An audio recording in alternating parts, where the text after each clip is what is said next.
Bonjour à tous ces amis et bienvenue sur la chaîne ModMax 3. On se retrouve aujourd'hui pour une nouvelle vidéo. Le gouvernement français s'apprête à passer une année 2026 catastrophique. Leur fin est proche. La Macronie est terminée. Likez un maximum les amis cette vidéo et mettez-y votre plus beau commentaire. Bon visionnage.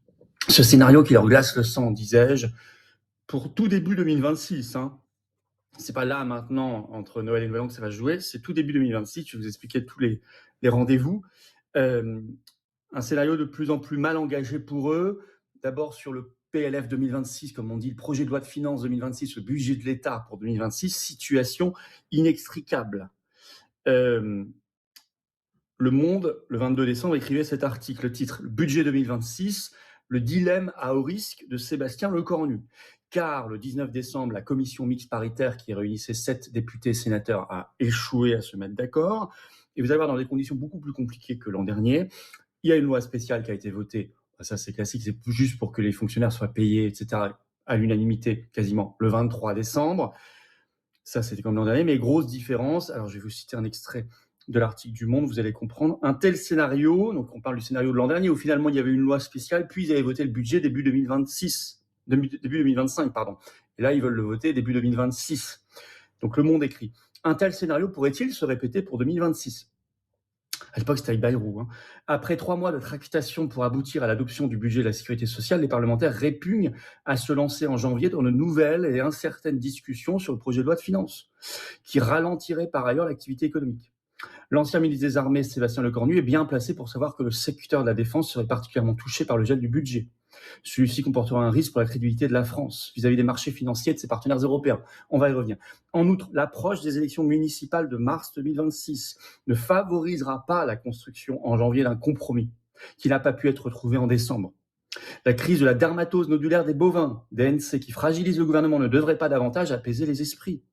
Sans oublier la profonde lassitude des Français face à ce feuilleton budgétaire particulièrement nébuleux pour les non-initiés. Enfin, loin d'entraîner l'adoption du projet de loi de finances, le vote du projet de loi de financement de la sécurité sociale le 9 décembre, au prix de larges concessions aux socialistes, a crispé la droite et les macronistes. Alors on se dirait, mais peut-être qu'ils vont utiliser l'article 47 de la Constitution, les ordonnances, vous savez, le vote, enfin pas de vote, le budget sans vote, ce qui n'a jamais été utilisé pour l'instant sous la Ve République. Mais vous allez voir que ça coince aussi, article du Monde ce 23 décembre, je cite, « Le Premier ministre a balayé cette hypothèse, refusant l'idée d'un passage en force face au Parlement, d'autant plus en catimini pendant les fêtes. Il a fait savoir que le président de la République y était lui-même défavorable. Car le risque d'une censure est élevé, juge-t-on, au sein de l'exécutif, qui entraînerait la chute du gouvernement Lecornu et remettrait au premier plan la question du départ du chef de l'État Emmanuel Macron. » Le Monde. Et oui, la clé, elle est là. Si le gouvernement chute et renversé, c'est leur scénario cauchemardesque, ça remet sur le devant de la scène la question du départ de Macron, car normalement, il lui reste encore 1 an et demi. Ça n'est pas rien du tout. On va y revenir. Alors, peut-être qu'ils vont finalement utiliser le 49.3.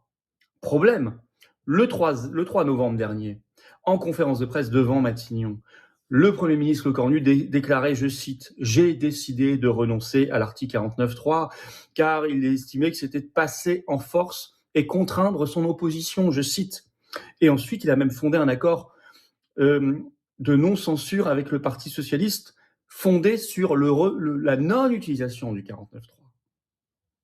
Donc ça va le mettre en difficulté lui, mais aussi le Parti socialiste. S'il utilisait le 49.3, donc passage en force, une motion de censure serait immédiatement déposée. Les amis, la vidéo est terminée. J'espère qu'elle vous aura plu. N'oubliez pas de vous abonner et de liker un maximum. On se retrouve très vite pour une prochaine vidéo. Merci, salut!